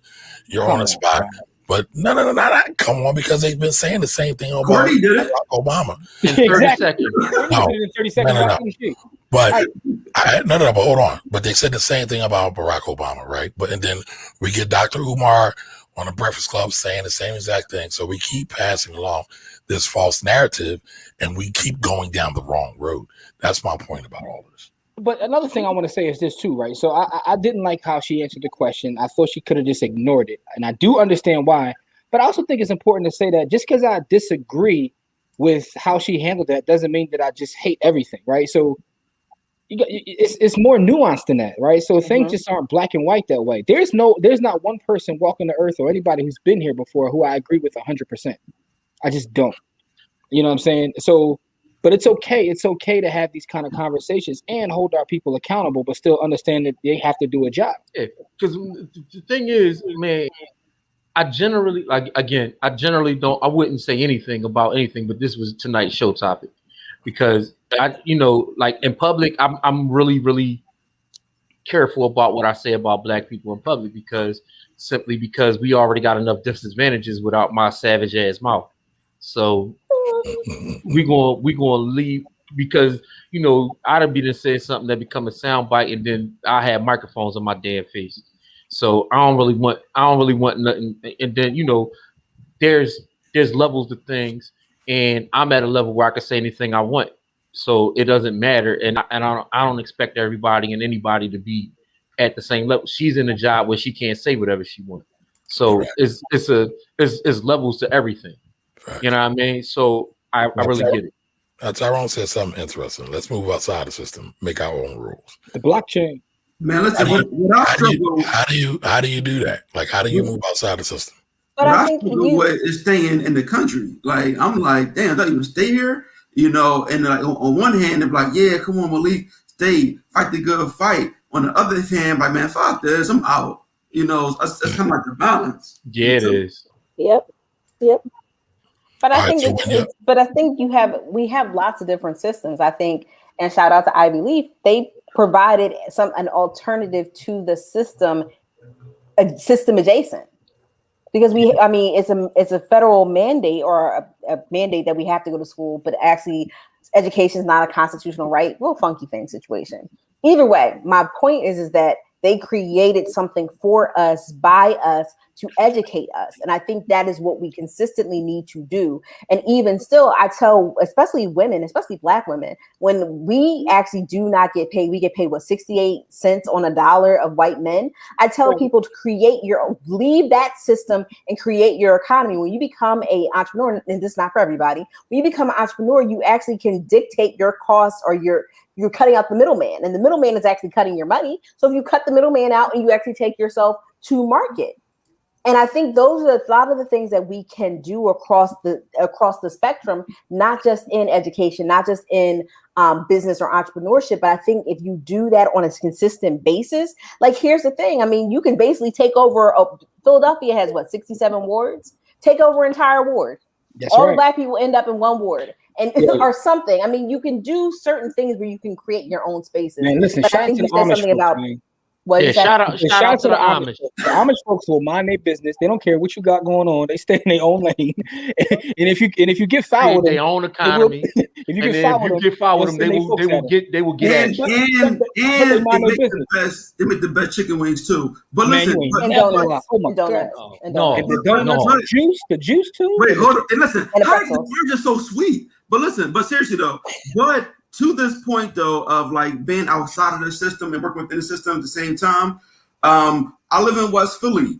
I have to finagle, and I don't like to go to the grocery store. You know, I'm Instacart boy since COVID. Grocery outlet opened in Germantown. That's Black owned. I gotta now go to the grocery store and go to Germantown from now on to get my vegetables and to get my groceries. Mount Airy. It's Mount Airy. Don't start that. Don't please don't start that. Do not start that. Do not start that. Germantown. It's not Germantown. Tracy, It's Jimmy. Dogtown. It's Dogtown. Listen, I'm leaving this alone. They will have. But the point is, now we needed a Black-owned grocery store in Philly. We got one. It's not convenient, but I gotta go up there. I don't even like it. Listen, I'm going tomorrow. I'm going tomorrow. Talk about being intentional with how you spend your money, and being intentional with what you do, right? And I told the story several times about a Vietnamese guy I used to work with when I worked in finance. And he would travel miles and miles to go to a Vietnamese bank, and he would pass several Wells Fargo on the way. And he told me it doesn't matter how far he has to go, he's taking his money to his people. That's the short part of the story. But the fact is, you have to be willing to do that and inconvenience yourself. And also, shout out to Malik, because I had Chinese food last night, but it was from a Black-owned Chinese spot. It was fire too, y'all. I'm going there tomorrow too. Also, want to add some other conversation. Grocery outlet is also coming to other places in the city, courtesy of Mosaic Brokerage. Whoa! We will be bringing more affordable and Black-owned businesses to communities in the city. That's what you have. That's what you could do when you empower. I love it. But can we talk about this real quick as an aside to Tyrone's point, right? And to all of our points. How are we going to move outside the system if we can't work within the system, if we're not willing to support and work with one another? But I think in the grand scheme of things, like, we do have trouble with that. But I think we also have to acknowledge that a lot of us do support each other. And I think we spend a lot of time talking about how we don't support instead of like cultivating and building with those that do support. We need to do a better job of that, in my opinion. Because again, everybody's not going to come, but those that are building, we need to spend more time dealing with those that are building. Look at our audience is amazing. They come and kick it with us every Sunday. They support us when we have love going on. So we need to really focus on that. And then what happens is that you start to build with those folks, the other ones will come around. Yep, they'll come around. But exactly. I got to push back a little bit, Jim. I got to do a Courtney. I got to do a Kamari. I see. Courtney does it too, y'all. All right, I'm just saying. I said Courtney first, but Kamari is looking at the numbers and he knows what the numbers are, and so that's why he talks about it in the way that he does. So that's my pushback, because he's looking right at the numbers, and we always talk about looking. We all know the numbers, but the fact of the matter is, like, so, and a lot of us have been doing that for years. Where has that gotten us? Right? Nowhere nowhere that we want to go. I'm going to push back. Right? So where it's gotten us has gotten us here, right? Yeah, on this show, doing this. So, us all knowing the numbers said, all right, well, let's start being intentional and talking about this. I think we've all been a part of some type of cash mob at some point or another. Yes, we have. Right. That's another part of us doing it. But I think that's also part of us knowing the numbers and saying, yo, there's a problem here. We know there's a problem. I don't want to talk about the dirty glass. I want to show the clean glass. So I mean, I don't know how many people saw my post on Instagram on Friday, but it was just a prime example of what we can do when we're intentional. And so for and see that post on Friday. Listen, y'all can go. It's queued up to go off on Buy the Hood at 9:00. I already got it set. So thanks for the content. It'll be on our IG page about 9 p.m. Well, actually, for the record, Malik has actually had a lot of good posts that came out on Friday. You had the one about trades. I know which one you're talking about, though. Malik did a closing. Yeah. All black folks. Black buyer, black real estate agent. Was it a black demo black crew? Mortgage broker. Black mortgage broker. Company. What else you got? A black title company, a black insurance company, a black home inspector, black realtor, a black developer, and myself. It was just everything was black. Black. Everything is black. All black everything. All black everything.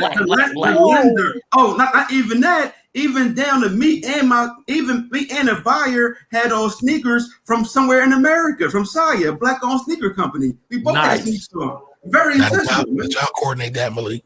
I saw we that. We did coordinate that. But listen, I saw her wearing them one time, right? And so I recognized that she's actually a member. And so she actually ordered she ordered them for me, and I just wore them to the joint to show her that I actually received them. And she's gonna have hers on also. Here you go. But it's that kind of intentionality. Again, what Corey said, what Jimmy said, what we're all saying. But I always feel like we got to go back to the numbers. But it's that kind of intentionality that will allow us to do what Tyrone said. Either live within the system, within our own system, or be able to move without a system. But until we do that, I feel like it's almost a moot topic. But it's not. You create the infrastructure for you to do it. It's kind of like you're looking at people are like, I leave my job. Or let me hear me out. But you missed my point. Let me finish. I'm going to push back. No, I didn't even let my point. Tax fight. Kamari Ellis, let me give you my point. Listen, my point is this: that you create. Hey, Tyrone, man, you want to talk, man, because she be shaking her head at me real crazy, man. I need what is Tyrone going to do? No. I'm going to run up on you. He's from North Philly. I want to play those games. That's why I'm had to talk to Tyrone. I can't talk to you the way I want to talk to you. I got to talk to the man. I'm clear on that. I don't even know. Stay on code. I don't think that's the right approach, Kamari. I'm gonna talk to your husband. I can't talk. No, listen, I can't talk. My wife ever comes to me and says some dude wants to talk to me about something that he can't say to her. That's gonna be a problem. I can't win. I can't win with y'all, and I can't win with him. But I definitely can't go with her because she be talking to me all kind of crazy. Yeah, that's gonna be problematic, Kamari. Yeah. You gonna get punched all the way around. I know he's here. I know he's here. But my you gonna get punched in the face, Kamari. Watch how that sounds though. Like I can't have a conversation with you. Let me talk to your man. It's like he's her keeper. Yeah, right now. Yeah. You sound like we all know that's not what you meant. Y'all know that route. Listen, you can't listen. You sound like the Flintstones. All right, Malik, how'd that come off when he said that though? No, hold on. No. It wasn't like that. You just saw some that one. Right. As a black man, I can't. So where's your keeper, Courtney? Where's your keeper at? Like it wasn't that. I got to talk to as a black man, I can't be out in these streets talking crazy to a black woman. I understand your point. I understand what you're trying to communicate, but it came off kind of crazy. No, it didn't. Like Malik said, and Malik is the flame thrower of this group. He even said you throwing thoughts on it. He even said that. But go ahead, Courtney. I didn't mean to cut you off. Go ahead. Yes, you did. Yes, you did. You actually did. You did. So the bigger point is, like I was saying, is that you create the infrastructure while outside of the system while you're still in the system. I think too often do we jump out of the system without something to support us on the other side. That was my point. But my point was, where you push back on me, was that until we do that intentionality. So that was already part of what I said. But it's cool. It's all love. Yeah, but our audience is hilarious, yo. Our audience is hilarious.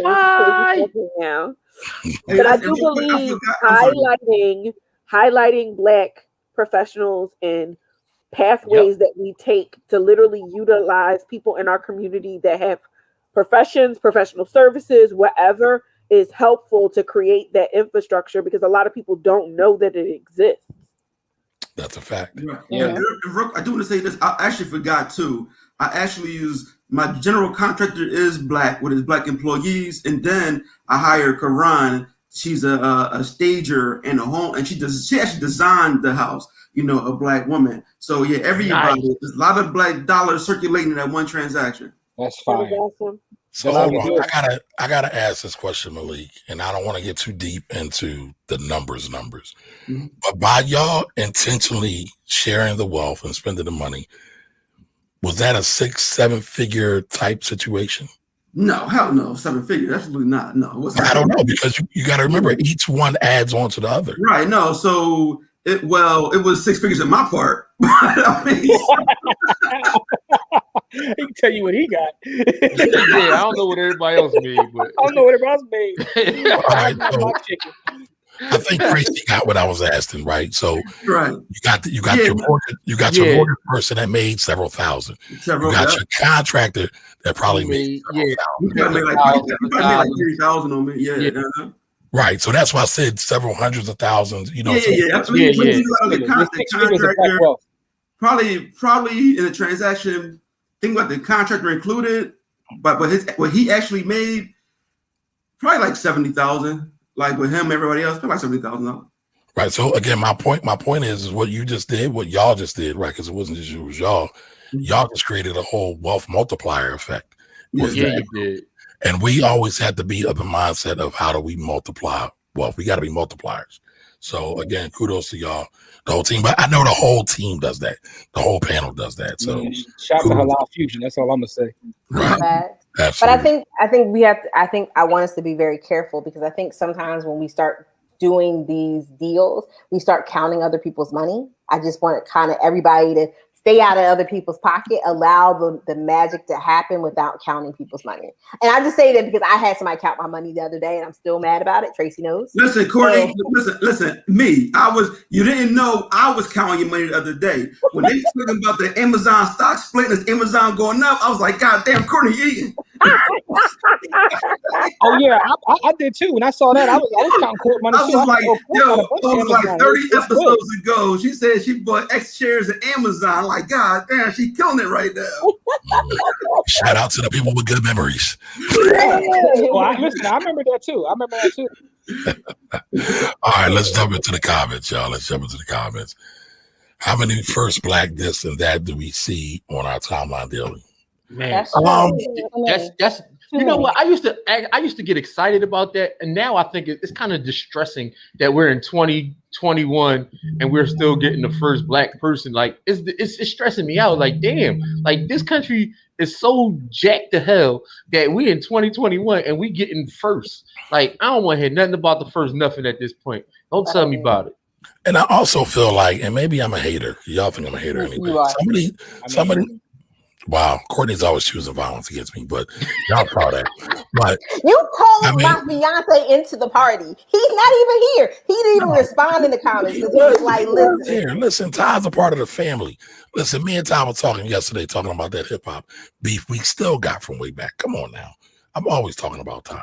But anyway, you made me lose my point. You were talking about how you're a hater. That's what you were talking about. Oh, thanks. Some of these so-called accomplishments, and I like how you like to frame that again, Jimmy. But some of these accomplishments that get put up, like these are the first people to clean a house. These are the first people to wash cars. Like some of it, I feel like is Uber marketing just for us to do something. But I don't know. I think that's actually fair because I think I have seen that, like the first black blah blah blah and blah blah blah, and it's just like, why are we? I mean, I get why you're doing it, but it becomes very salesy, very cheesy, and I just don't think it really kind of creates the space that it should. It's not empowering, right? And it's just Who's the first black politician to get a reparation? All right, so Sharon says Trump tap danced all around denouncing white supremacy his whole term. Facts. So Kamala could walked around the question at least once. However, she was dead wrong. America is very openly racist. Okay. Hey, Sharon, welcome. Welcome. Right. I ain't mad at that. I love it. You see her hashtag though? You see her hashtag? Yeah, America was never in the closet. Oh, facts. Racism was never in the closet. Yeah, facts. Facts. Adrian, every time I hear Mitch McConnell speak, I can hear him bidding. Oh man. Yeah, I agree. All right, let me know. What would C? Who's C? What would Chad do? Who's Chad? A white man. What Kamala should have thought about that when she was. That's what Elizabeth. What would Chad do? She's so violent. Yo, she be cracking. Yo, y'all are hilarious, yo. Very hilarious. All right, Canby says unequal criminal justice system, policing and education quality, healthcare, and access to healthy food are linked to zip code. Facts. Yeah, it is. So that's proof positive of a racist country. Yes, it is. God. If we didn't have racists, we wouldn't have a country. This is also facts. Bars. All right, I really need to recast. Yeah. Monica keeps bringing it up. Listen. A country can be said to be racist when those in power work tirelessly to ensure one group stays perpetually at the bottom. Blacks have made very little progress after attaining so-called freedom. The lack of progress is a direct result of laws put in place by the government. Well, it's de facto and it's de jure. It's in terms of the circumstance and in laws. I think if we put it just on laws, it really takes away from the other things that do happen or other things that are in play. All right, so Don Johnson, you put Dr. Claude up, you put J. Cole up, be a good pick. Who could be the Manchurian candidate? Right. Oh, well, Dr. Claude can't be the Manchurian candidate. They already know about it. Isn't part of the Manchurian candidate? They kind of got to be like sat by the door, right? They didn't know they were coming. Correct, Tracy? Or no? Manchurian candidate, any robot? No, not really. It was brainwashing kind of thing. Yeah. Nobody knew he was there, so he was a plant. Yeah. Oh, okay. All right. There's a couple of variations of that story, by the way. It's it an is. old movie. Go ahead. There is. Okay. We can't blame the politicians for not meeting the promises they make the people who don't put no money in their pockets to push their agenda. This is also a fact that we don't like to talk about. Don't like it, but it's true. Yep. That's 100% facts because my thing is the country run on money and we ain't putting no money in. And we just saw that was what we showing up to the barbecue with forks and no food. No, we ain't got no chicken. We didn't even bring the potato salad. How many billion was spent on the 2020 election? Almost 16. So Canby says it took 15-year lawsuit for Maryland HBCUs to get a $577 million settlement for inequitable funding. Ooh, maybe PA should do the same. Right. So who handled the Asian hate bill? That's a good question. Very good question. Could somebody look that up? Could somebody look up the sponsor for that bill? They did all that, and not one Asian even got killed. No, multiple. No. Let's not even say that. Yeah, a lot of people. No. Asians? Yeah. Yes. Yeah. The whole Atlanta. Yeah. It was going down bad. Like the Atlanta was kind of a mass murder. They ran through the rub and tug jump, knocking off the So, but even still, there's actually, and it's not really been reported, is that there was a significant increase when COVID happened, because remember, it was called the Chinese virus. So anybody who was Asian was open season. And it was really, and it honest to goodness, and the thing, and this really upsets me just generally, because as a culture, as African Americans, we try, or at least culturally, we respect our elders. And the biggest targets that were being hurt and injured and killed were elderly Asian people. And I was just like, they was running down on them, hitting them in the back of the head and doing all kinds of crazy what stuff. And that was all courtesy of the orange monkey, the former president. So don't forget that. Yeah, I mean, that started the whole conversation. So that was but then remember what happened after 9/11. It was very much the same thing. And it was disgusting. And I'm so glad that they were able to pass something to really be clear. But here's the other thing that we have going on, is that we do have other laws that are actually on the books that can deal with it. So it's just interesting. There was no reason to actually pass that bill, because there's actual laws on the books that could have handled that. So it was symbolic in a way. Correct. Because there was nothing new in that bill. Well, actually, it was a lot of new stuff in that bill because they passed it as part of a COVID bill. But anyway. All right, so Vivian Stewart says self-determination, Black economic empowerment, development must come first. Helping to fund political campaigns costs money. All facts, Ms. Stewart. I would push back on that, but I'm not today. What's there to push back on that comment? I don't think we have the luxury of just doing one thing. I think we have to walk and chew bubblegum at the same time. Elizabeth says, take the Mayo clan with it. Salt the earth. Damn. Violence. I told you. Violence. All right, so Adrian says, we live in a country where a multitude of Black farmers were put out of business. It's funny. I was going to suggest this, do a show topic on this. Or currently struggling to stay afloat due to racist policies by the USDA. Now that the government has agreed to provide Black farmers with money, white farmers are filing a lawsuit. Yeah, racism. Cassidy. Oh, man. Bars. But it's going to go, remember, it's going to go to that narrowly tailored, like anytime it's going to come to this narrowly tailored. And I hope they narrowly tailored that relief, or else we're going to have some problems. Because if it's going to sit in court. Well, it's been examined very, very closely that the USDA intentionally robbed Black farmers. I agree with you. However, that's part of it. You have a history of it, but do you have a legislation that directly addresses that need and that need only, or that issue and that issue only? And if not, they start cutting up bill. I mean, that was one of the things Obama did with I believe, an executive order. I got to go back and research though. Latoya says the empire must fall in order for us to not be a racist country. Nah, cuts in my ancestral hands. Yes. Yes.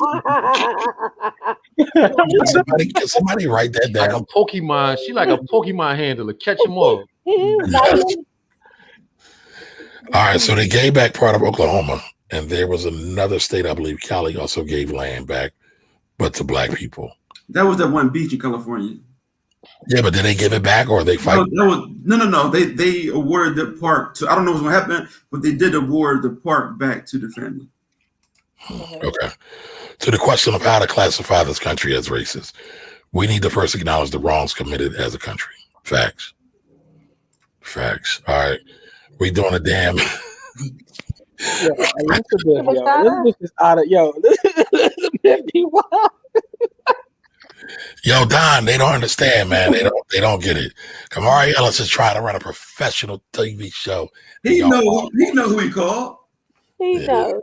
Facts. We ain't holding no punches. We ain't pretending like we doing something else. Listen, Don, I saw the potential in folks, so I thought they could rise higher to the occasion. I'm just saying.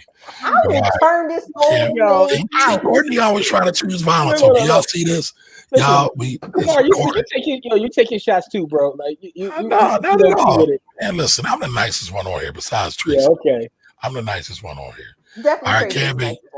I gave it to Tracy, right? Yeah, but we all agree had on to that. come back. Yeah, exactly. You be sending your shots too, bro. I catch them all. No shots. I don't say nothing, but I see them. Even right there. All right. You can rise to the occasion. Can't be. To be racist, we need an apology, reparations, and overhaul, or even system multicultural curriculum that includes multiple perspectives and the contribution and racist policies, riots, and ways that the U.S. government perpetuated inequality. Never going to happen. Very thorough, but yeah. Well, never going to happen. It's never going to happen until we truly take over the system. The fall of America has already begun. It is grasping for air. It has blood on its hands for the wickedness it has done to people of African descent, not only in America, but throughout the world. That's facts. You're in a dangerous times. That's facts too. But in a divine time, divine awakening, divine accountability. Do not despair. Great things are happening. Some things are done in silence. I agree. Thank you. Oh, clown. All right, so Adrian says, yes, Courtney, like the textbooks, they say the slaves were actually willing servants. Yep. They are really trying to change the history of slavery. And what's his name? Rick Santorum, who said the Native Americans had no culture. Yeah, clear folks want to erase and retell everything. Yep. That's the easiest way to keep power. Yep. To keep people ignorant. And that's why Alexander the Great destroyed. He didn't destroy the Library of Alexandria on purpose. That was actually an accident. But his raiding attempts didn't help. But they were raiding the country, and it just so happened that they burned down like that. They actually did burn down a lot of libraries and kill a lot of griots, but that one wasn't actually on the list. They were actually trying to preserve that because they were trying to steal the information and bring it back to their folks. Well, they had already did that, but I get you. Well, I said it's our ancestors' fight that has moved the ball and have you in position to broadcast the show on Black Empowerment. I agree. Yeah. I appreciate you all for applying your brilliance to continue to sacrifice and fight. I agree with that, Willard. Thank you. Can we talk about this? Thank you, Willard.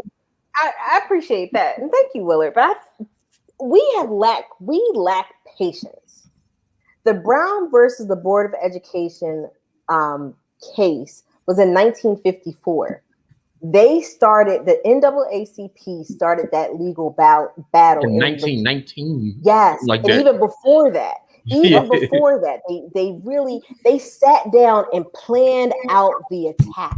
Shout out to Charlie Hamilton Houston. Facts. Thurgood Marshall. I mean, we had the serious heavyweights behind there doing the work, and they planned out the attack. We can barely plan our lunch. Like, come on. Like, it's just so frustrating because we want everything to happen overnight. We didn't get here overnight. So getting the work done overnight. But again, you can see those. I mean, you can even tell on social media. I love looking at people's pages like back in the day, and they're blowing up now.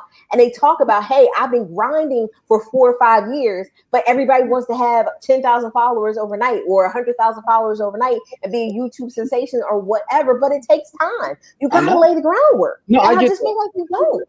And I know you got your blue check. We don't, but it's cool. But I got several blue checks. Give me all of my blue checks. Hold up. I got a blue check too, but that's neither here nor there. But listen, I saw it. Yeah, nice. Okay, all right, cool. But no, my point though is you're right. You're absolutely right. But the one thing that you said earlier is, but we're not even asking for much. We're just asking, can you stop killing us? Like, we shouldn't have to put out a 40-year plan to tell you to stop killing us though. Like, yeah, that's part of my problem. So you're right, but at the same time, like some of the things we want, we don't even want much. Just leave us alone. Like. Hey, anytime Pat Roberts come out, like, listen, you gotta stop killing these black people now. Man, I'll tell you like this. I put something on my page earlier today that a lot of people didn't want to comment on, but it's the absolute truth. And what's that? And this is something that I don't want to say on public airways, but last summer we spent this whole summer burning this country to a crisp. Yeah. Right. And the whole point of burning this country to a crisp was to have this country acknowledge what they have done. And at that point, they responded to us. And ever since we've stopped burning this country to a crisp, they stopped responding. That's not advice. That is just an observation. No, I understand what you're saying. I mean, but the thing about that is that the reason why they responded is because people took to their power, and people took to their power. And so the only thing that power respects is power. And the thing is, we were weakening their power by burning things to the ground, even though it was in our neighborhoods. All of America's largest cities are at least 1/4 black. So we have power that we're not using.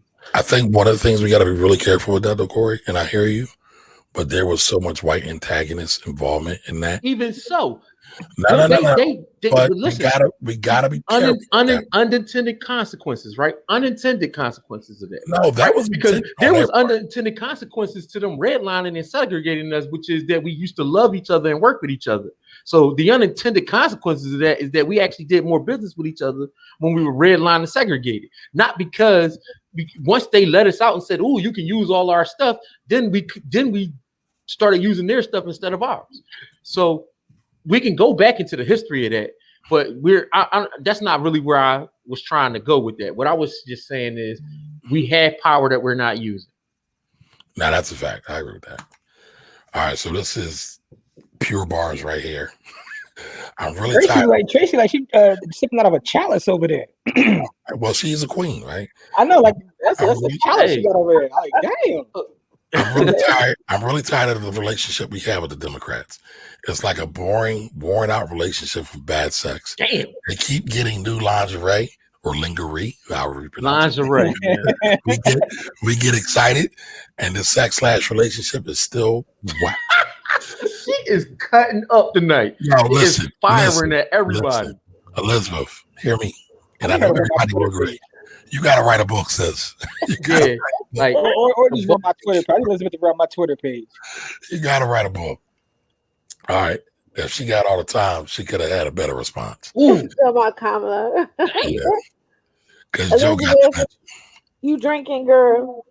All right. Monica says she's going to be held to a different standard because this country hates, fears women and black folks. So we should expect that she won't be allowed to lay low like Pence did. Facts. Agreed. All right. Adrian says, didn't she say they wouldn't support reparations? I mean, no president is going to say they support reparations. That's just not going to happen. Correct. Or vice president. They can't say it. Correct. They just can't say that. Y'all As part of their job description, they won't be able to say that because of the racism in this country. Y'all want Fred Hampton to be assimilated into this racist system of politics, and you expect them to be in these positions and elected to them. And now they want you still want them to be Fred Hampton. They can't. Bars. Yeah. All right. Jose said, yeah, with all that, we got an Asian hate bill pushed through fairly quickly. So we'll explain that in comparison with authoring the bill specifically for white people. They wrapped it in a COVID bill. I was going to say, it's the COVID bill.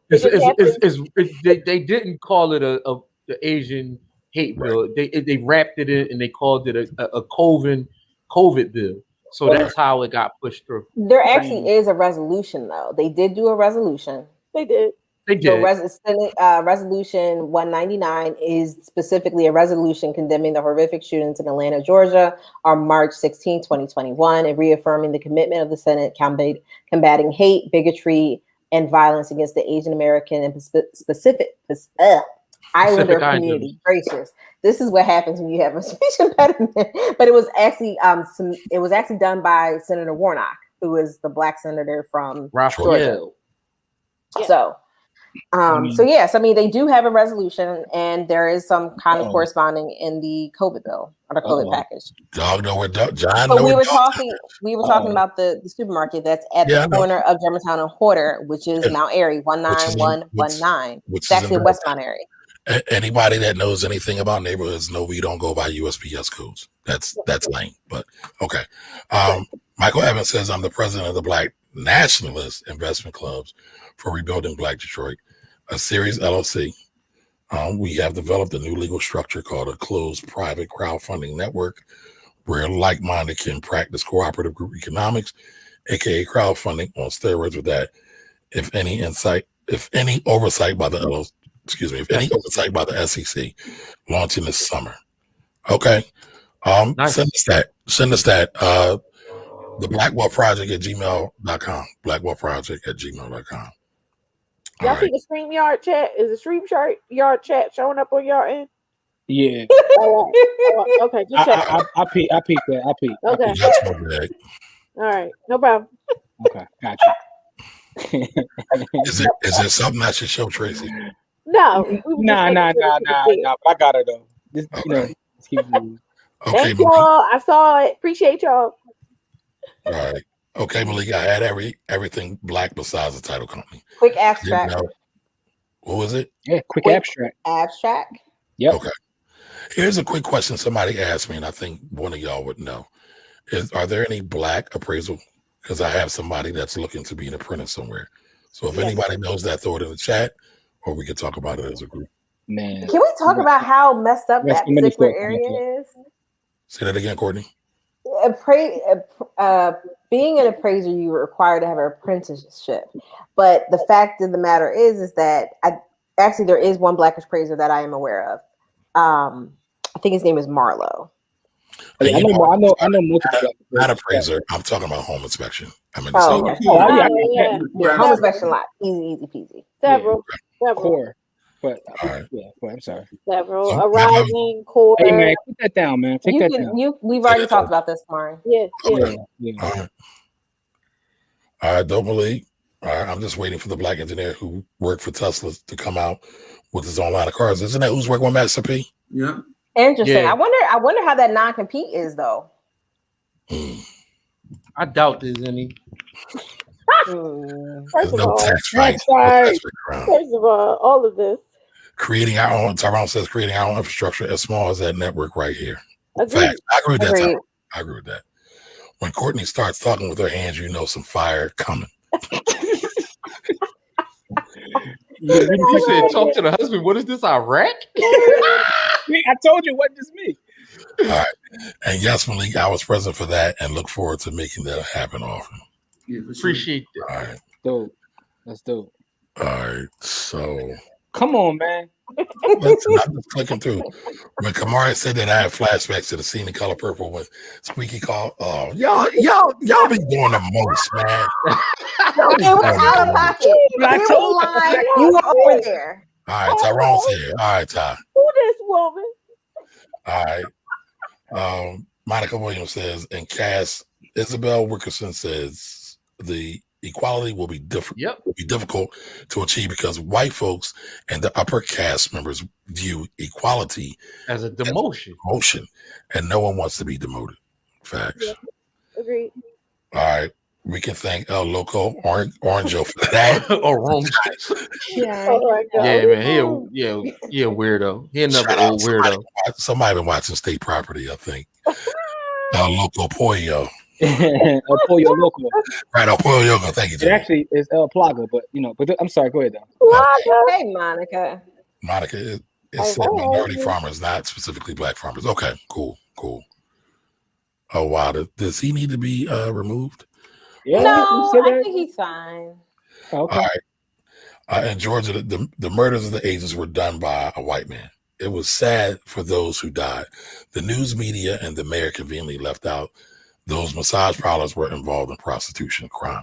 It has been going on for many years. The police were aware of many. I don't know. I don't know if it matters. I don't think that matters. And number one, and another thing is prostitution shouldn't be a crime. Should not be a crime. That's the other thing on that, because it's your body. If you want to sell it, you sell your body every day when you take your ass to work. But my thing is, even if it is a crime, that's not. You still shouldn't die because of that, right? You want to get a rubber no matter what. You should die. Like I'm just not a fan. I'm just not a fan of people die and someone says, "Well, they were a criminal." Like that's part of that's part of women's oppression right there. That prostitution is a crime. Facts. All right, so Courtney, it's very true. We don't have patience, but our oppression is rampant, and our depression ain't on a break either, like the trauma. Dang. That's correct. This is all correct. That is definitely correct. Write that book. All right, white terrorists, formerly known as white supremacists, respect and react to three. I actually agree with this. The threat of and votes. Black needs 2 out of 3. I think blacks need 3 out of the 3, but that's a different conversation. He want violence, voting, and money. No, but it's just like Malcolm said. The threat of violence. You don't even actually have to be violent. But you have to be. You have to be. The threat of violence has to be on the table for there to actually ever be peace. And it needs to be a real threat for it to matter. So you got to be prepared to show forth. There has been no peace ever achieved without the threat of violence. What we have shown is that black people, a large number, are willing to kill. It's just who are they killing is the problem. We ain't going there. We ain't going there. It's another show. All right, they're waiving the appraiser apprenticeship. Whoa. Okay, cool. I didn't know that. Ty, if you got any info on that, please. That's a big deal. That's a very big deal. But there's other requirements. We can talk about it offline though. Okay, Kamari, I'm working on something. I promise that is all for now. All right, cool. I'm here for it. I got us on the threat of violence part. All right, I know that's right. Listen, you can't really have one without the other. So I also need us to hold up the violence in our neighborhoods first. Hey, listen, that goes to Malik's point. Yeah, no, but I think you're mixing apples with oranges, though. I think so. Yeah. We have a couple of different things. I mean, I think to the point of class, as Monica talked about earlier in the conversation, is that class, the poorer you are, the more likely you are to have violence. And I mean, and that's very that those two things are correlated. Yeah, because depression, despair, and hope and hopelessness are the number one things that cause people to kill each other. Is not really and people being piled on top of each other, because if you in close quarters and you have those things, that's why big cities have more crime. It's just people are hopeless and desperate, and they're piled on top of each other. But let's take that a step further, Corey, because I totally agree with you, right? But when you look at redlining, when you look at the war on drugs, and when you look at over policing, that's what they were trying to get us to do to one another. Right. That was so it was created, it was orchestrated, it was engineered. So I think we got to look at that again. I'm never condoning murder of anybody, especially my folks. But I think we really got to look at that and take an objective view about it. So the answer to violence, and the answer is actually opportunity. Yep. But nobody wants to have that real conversation. Real opportunities that provide people with real hope, right? Correct. So it's not just, so this is why I hate charity, right? And this is not me just pooping on charity, but charities generally don't provide economic empowerment or opportunities. What charities do is they solve they're a band-aid when the blood is gushing. It's like putting a bandage on a gun wound, right? And so what charity does is it allow the power structures to control people, because the number one thing that the United States do to control other countries is not violence, it's charity. And the threat of removing that charity is the thing that keeps the other countries in line. That's why economic sanctions are the number one thing that we go to when we try to get at other countries. Right. And so violence doesn't always have to be physical. There's lots of different kinds of violence, and America is violent in a lot of different kinds of ways. Yep. And charity is our number one thing that we do with violence. And that's what most people don't understand about the politics of what goes on. Corey, you spoke a word. I think, honest to goodness, and this is why I love what By the Hood does. You guys provide hope, you provide solutions, you provide all those things to everyone who needs it. And they can then, I mean, you teach a man to fish, you give a man fish, you feed him for a day, you teach a man to fish, you feed him for a lifetime. And I think that is exactly what we as a community to get out of this system need to be doing. On a regular basis, and we do it. But I mean, again, you guys do it in terms of your camp. It's like, hey, I'm going to teach the babies, and we give the opportunity to the parents for them to come and stay too, because again, we're teaching you the methods, and then from there you can go and run and do whatever. But I think one of the things that I've noticed, and I have this problem with education across the board, like I have a real problem with education, is that we've taken the VOTEC out of the Philadelphia school system. Like, we don't offer that much in terms of vocational training. But so you want to talk about violence, right? The 8-hour workday is started when you turn 6 years old. You're right. In first grade, they train you for the 8-hour workday starting from the time you turn 6. Kamara, can you take it off of me though, please? And so you want to talk about another form of violence against people, and that's to steal their time. The 8-hour workday was created to steal time and not create it. And so we got to look at the reason, like, this is why reading is so important, right? You have to look at the reason why things are created. And when you start to read and you start to see how heinous some of the things that are being pushed upon us are, then you, like, you know, some of the things I say, I'll be taking it light when I be talking about some of this stuff, because when you really dig down deep into why these things happen, it's all about controlling large numbers of people. And so our governments and our systems are all about controlling large numbers of people.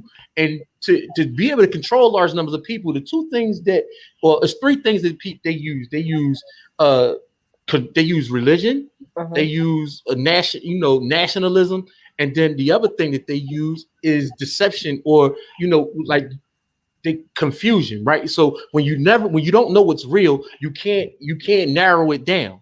And so those are the three things that our governments and every government uses for control.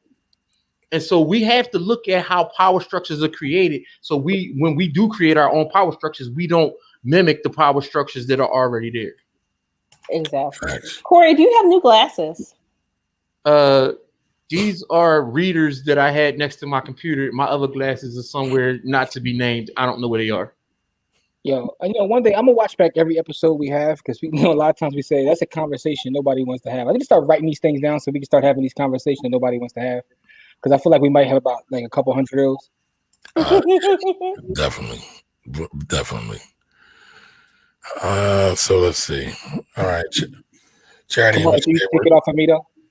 You are killing me. Charity and Mission Hayward are the biggest form of charity and control. All right. So Michael Evans says Black nationalism is based on three principles: economics, political, and social. Economics comes first and strong.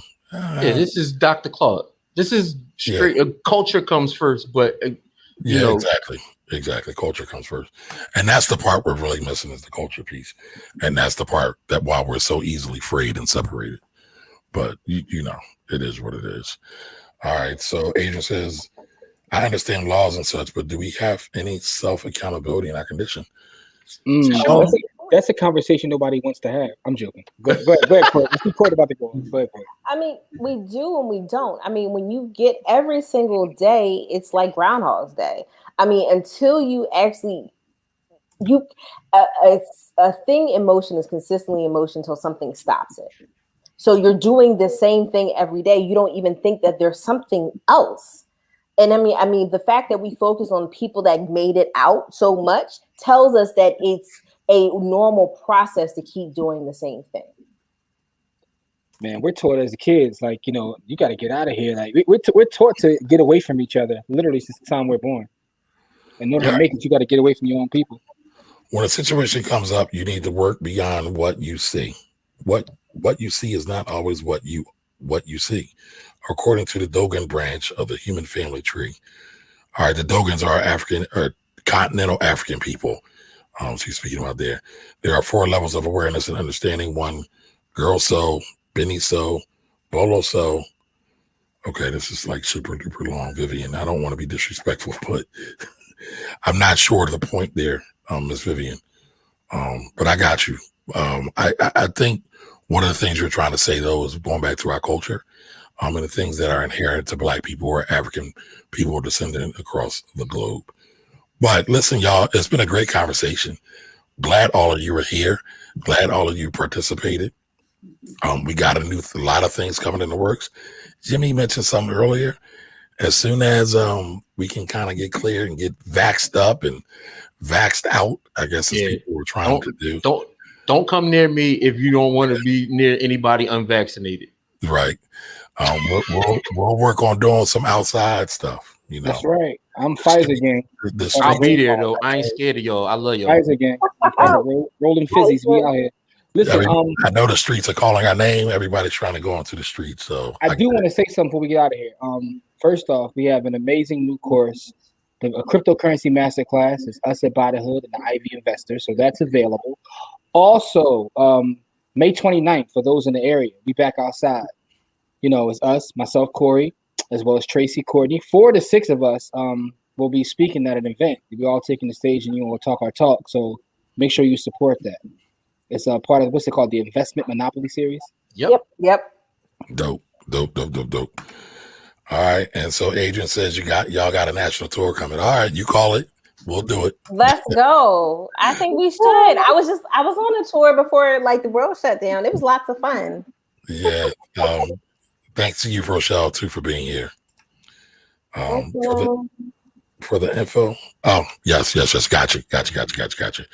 All right, y'all. So listen, we appreciate y'all. Again, you're watching the Blackwell Project.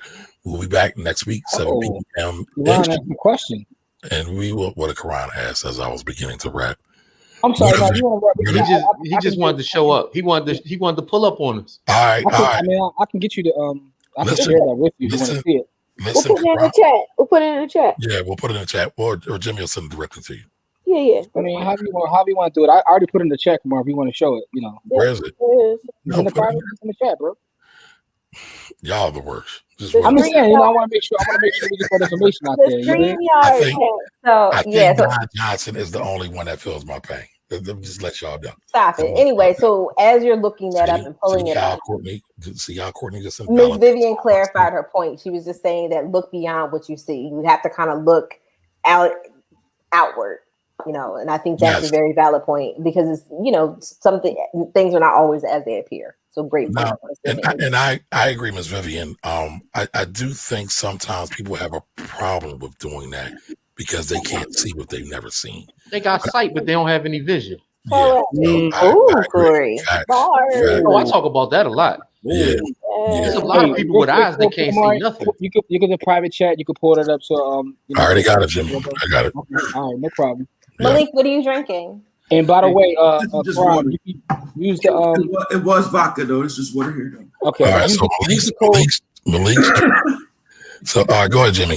I was gonna say use the code by the hood. One word, get yourself 20% off of that. But I didn't get a code. I can't listen. We can't speak on those. I can't speak on that. I'm just saying use the code by the hood. Get yourself 20% off. But that is the link. We are outside. It's going to be amazing. Those are things that can't be spoken upon. Yeah, listen. That's not my ministry. Okay, so listen, y'all. Thank y'all. I would turn this whole thing out. We appreciate y'all, and we're going to go before Courtney turned this whole thing out. Have a great night. She may turn this party out. Peace, y'all.